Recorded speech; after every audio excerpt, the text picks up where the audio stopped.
Hi everybody, I'm Jim. And I'm Alex. This is the Old Warlock. That it is. And today we are going to be looking at a fan magazine that came out in 1983. That we are. I managed to get a copy of it in PDF form and I am really impressed with it, and I thought it was cool enough to where I wanted to share with not just you, but with any of our viewers. With the people. So 1983, let's step in the Wayback Machine and take a look.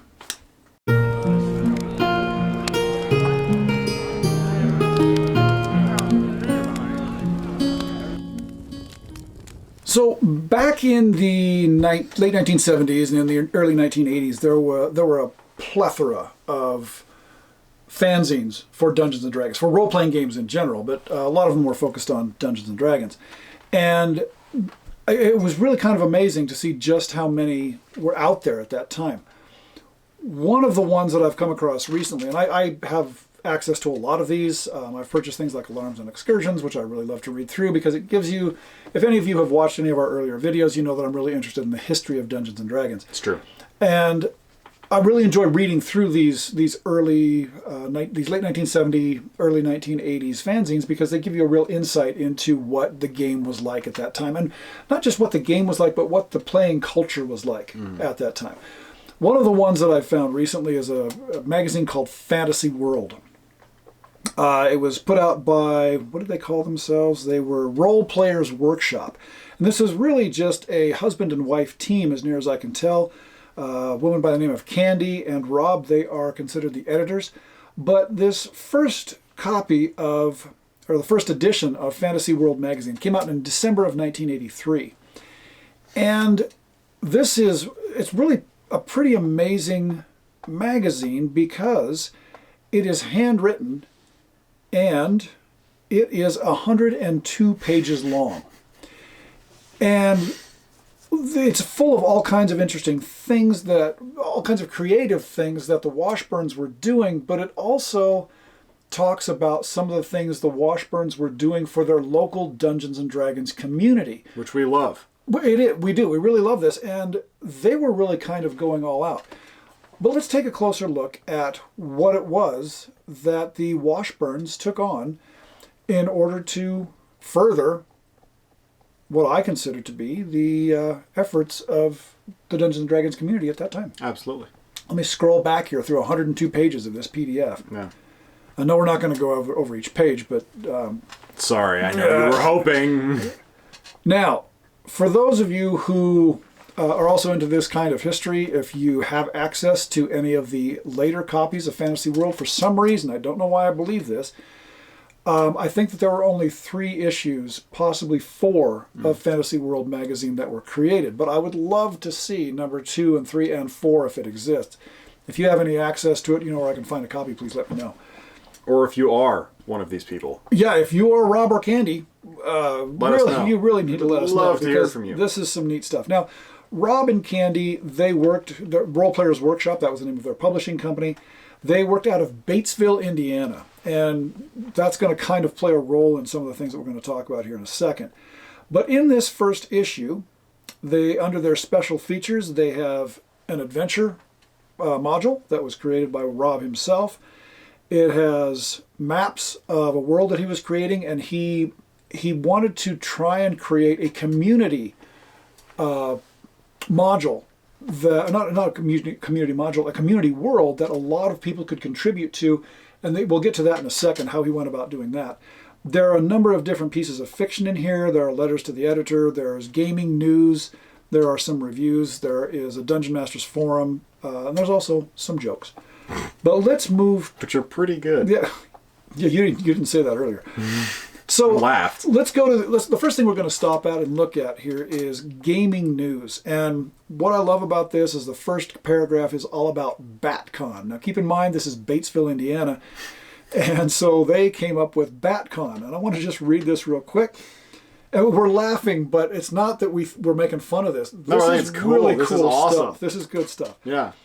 Batcon, Batesville's first fantasy role-playing game convention, was held August 20th at Batesville Middle School. The tournament was co-sponsored by Role Players Workshop, the publishers of this magazine, and Batesville D&D Club. in parentheses, now Batesville Fantasy Guild. Nice. 37 players on 9 teams competed in playing through The Megalith, a module set in the world of Manset, developed especially for Batcon by Rob Washburn.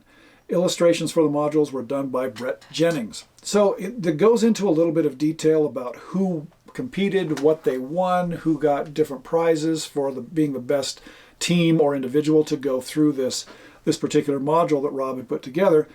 But the interesting things to me were there was a lot of $20 gift certificates. That's actually back in the day. Back then, $20 was a considerable amount of money. I wouldn't take that now. I mean, I would take that now. I'd take $10. Wouldn't now. say no to it. If I could get paid $10 to go play a D&D game, yeah, I'm right there. Yeah. But then it goes into, to me, something that's equally interesting in that they talk about the gamer profile. They have a section called Gamer Profiles. And it covers people from the local players. And it ranges from a 6th grader at Batesville Middle School to a junior at Batesville High School. And it just talks about what their likes are, what their dislikes are. It's really kind of a get to know your local gamer section of the magazine, which you don't see anymore. You wouldn't come across this kind of thing. Again, this whole local level concept is what I find so fantastic about this particular now publication. It's so huge that'd almost be impossible to do. And one of the other things that Rob Washburn was trying to get into was he ran workshops to train people to play D&D. And there are a number of interesting things here that he had running. One of them was a DM's seminar. It says here, this is a report on the DM seminar that he was running. 10 gamers participated in a Dungeon Masters seminar conducted by Rob and held over a 6-week period in July and August. They learned the basics of how to be a good DM from quite extensive selected readings, discussions, and formal presentations by Rob, etc., etc., etc. I like it. So there was the DM's seminar. In order for them to successfully get their certification as a DM, which is awesome, I would love to have been certified as a proper DM by Rob back in the day and have that. I'd still have that certificate on my wall. Front door. That's exactly. For their practical DMing experience, seminar participants were given a choice of 3 alternatives: DMing a purchased model, DMing their own original adventure scenario from notes, or preparing a written module that could be handed to another DM and be playable without further verbal instruction. That's actually not bad. I mean, if you wanted to test someone and get them to understand DMing concepts, any one of those 3 things would be a great test to see if they were up to the task. Absolutely. Okay, another thing. Those who chose the third option, which was to prepare your own written module that you would pass to somebody else to run, if you chose to do that, you could what Rob would do was he would have his company then pay you for that module or the beginnings of that module, and then as you completed it, he would end up giving you $100. And then he would work to get it published, and you would get royalties from it. I don't know if that was ever successful. I hope it was. I hope it was, and that's why I really want to talk to. If one of you was one of the people who went through this seminar and did that, please send us an email. And also, if you have anything related to it, send us a PDF, because this is really good stuff. Yeah. This is really neat. He talks about some of the people who did do this. They were given a check for $20 for the beginning part of the module, and then once they finished it, it was going to be they would get $100 and royalties from the sale after Rob got it out on the market. Then he also had some other things that he offered up to the local Dungeons and Dragons community. There was a beginner's DM seminar. Beginning Dungeon Masters had a chance to learn the rock-bottom basics of how to be a DM at a one-night seminar conducted by Rob on November 17th. Again, this is 1983. Instruction focused on how to run combat encounters properly and how to use the Dungeon Master's Guide. And then he goes on to list who all was in that particular beginner's DM seminar. Then he also had a Design Masters seminar. This was a one-day seminar for experienced DMs who want to write professional, quality, publishable modules. And he goes in and talks about that, and then he again brings us around to, if you get a module ready to be published, we'll buy it from you and then give you royalties once it gets out for sale. And the cost for this was $15 to go in and do these different seminars. Might have seemed like a lot at the time, but I would have loved to sit down with a bunch of like-minded people and do this back in the day. Yeah. Then he also had a players seminar.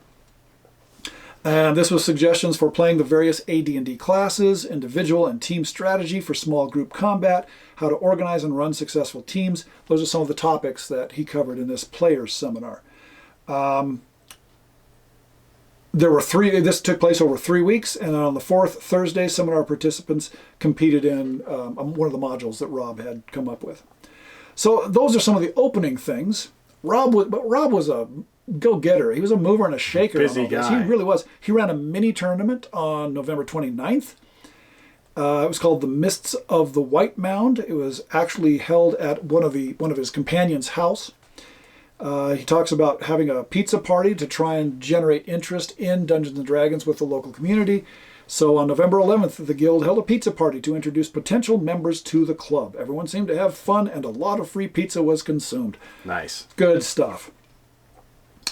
Moving on, it gets into... Oh, he has a list of in progress. And this is just describing what other players of the game in the area were working on at the time. The following lists projects underway. We hope to see some or all of these concepts and ideas published in Fantasy World. And then he goes on to discuss what all these different people are doing. Gary Scott was writing a fantasy novel. Iris was illustrating a module called Megalith. Matt was designing a module. Brent was designing a module. Troy was designing a new player class. A lot of module development, but then there are also just a lot of people writing fiction. But again, getting it all out there. It was gathering people together of like interests to do something that was fun. And I know that this kind of thing still happens at a lot of gaming stores. Yeah, you can still get people getting together to do some of these things, but I don't know. This is one of the first people doing it. To me, really as far as this is really early on for this kind of thing. Just to talk about coming events, December 13th, 1983. It looks like there were about 2 things happening a month. Tuesday, December 13th, 1983, from 6 to 9:30. 7 Keys of Duramar, a mini tournament for 9th level characters. And this was, I think that this may have been something that was developed by the players that he had with him. Then on December 28th, Wednesday, 7 to 10 p.m., there was a party for the Batesville Fantasy Guild members and those interested in joining. Refreshments, games, etc., etc. I'd go to that. Sounds awesome. You bet. Then he gets to one of the other things that I think is really interesting. Rob was working on something called the World of Manset. And what he did was he had a world that he had created, and then he was giving people different components of that world, different continents, different countries, whatever. He was giving them different sections so that they could develop that section of his world as they saw fit. And then he could combine the entire thing together, and it would be basically a community campaign, community-driven campaign. I've run across one other person who does that, and to me, it's a really neat concept. And I would love to play in a world like that where you would have the same character, but when you went from one country to another, or one continent to another continent, you would have a different experience. Yeah. Based on the ideas and the personality. The personality. Of who created it. Exactly. I would love to be able to play in something like that. Yeah. He called them franchise holders. And he had a good dozen people, maybe even more than a dozen, who had taken over different sections of his world and were developing content for it. Then this magazine also has some fantastic maps that were drawn by Rob for his world. And I'll put those up on the screen because there are some really, really good ones put together here. And this is back in the day before computers. This is all hand-drawn stuff, or more or less before the days of computers. He also has some fiction. There's one in here called The Beastmaster by Troy Ilderton. But it's illustrated by Rob. Again, he had his thumb right in the middle of all of it. It moves on to some other things like, hang on just a second. Let's see, he announces Batcon 2, which is going to be February 18th, 1984. February 18th, 1984, Saturday, 8 a.m. to 5 p.m. at Batesville Middle School. Challenging, specially designed adventures will be available, and the module design winners will be announced, as well as more. More content. Then there's an area that's called the treasure chest, and it's just, the subtitle is Good Ideas from Gamers. We have a number of different monsters, including the needlefish, which was done by Rob. There is the Kelpie Queen, which was also done by Rob. And there's a sword in here, an intelligent sword that he gives a really interesting history for. And there is also, near the end of this, there is his invitation, again referring back to the world that he was putting together, called Help Me Create a Fantasy Campaign. Motivated gamers should contact me to get more information about the World of Manset. I'm looking for creative role players who can help with an existing area franchise or who would like to develop a kingdom or city from scratch. And there's a little thing in here where you can write your name in and contact him. Then he has a couple of campaign modules that he has put together that you can, all you need is this particular publication, and all that you need is in there. And it's actually a pretty good module. But it's obvious that Rob spent a lot of time focused on Dungeons and Dragons in his off hours. Because and I think that it was his wife who probably wrote this. I think that that's mentioned in here somewhere. Mm-hmm. But again, 102 handwritten pages, and he's expecting to put this out 4 times a year. That's a man who is dedicated to this particular game. Put some work into this, yeah. It really is. Then he gets into the DM's forum, and I actually really like this. He talks about some dungeon masters have more fun. You can recognize a DM like that easily. He's the one who can build a sense of drama, plot, and personality in his campaign. The adventures he runs come to life. Players get wrapped up in the story, and the experience is like that of reading an exceptional fantasy novel. And then he goes into he gives some examples of how that plays out. The first one he talks about is the DM who's not so good, Phil Flat. Phil Flat's encounter would go something like this. Dungeon Master, there's a door in front of you. Player, we want to listen at the door. Dungeon Master rolls dice. You hear a clinking sound. Player, will cautiously open the door. Dungeon Master, when you open the door, you see an evil 5th level magician. He's going to cast a spell at you. It sounds like a stinking cloud. However, Ralph the Roll Master does it a different way. Dungeon Master, the 10-foot wide stone passageway dead ends into a doorway. The door is made from metal reinforced timbers and seems to be hinged to open toward you. There is a faint tang in the air in this damp corridor, as of acid or gas. Player, how strong is the smell? Can we tell where it's coming from? Dungeon Master, smell is quite weak. It seems to pervade the area. Behind you, from somewhere down the long corridor that leads to this door, you think you hear a snapping sound, but it could be your imagination. Player, we're going to stand still and listen. Dungeon Master, during the next minute you hear nothing. Do you want to keep listening? This is the kind, and I gotta say, Phil Flat, no, I'm not going to be wanting to play with Phil Flat. I want to play with Phil Flat. I want to be playing with Ralph Rollmaster. Yeah. But we're kind of making fun of this, but we're not, because he nails this. Because he's completely correct. He's 100% correct in how a DM should behave in this game, as well as how the players should behave in this game. I just like the name alliteration. That's what's making me laugh. It is, yeah. It's the fact that he uses Ralph Rollmaster. Phil Flat and Ralph Rollmaster. And then he ends up saying here 2 things that he has actually 5 components of being a good dungeon master. I'll read 2 of them. Ralph Rollmaster uses detail artistically. Instead of glossing over the small things, Ralph uses them to add depth to his narrative. And Ralph doesn't make the mistake of telling the group only the important details. And sorry, there are a lot of DMs who do just that. Yeah.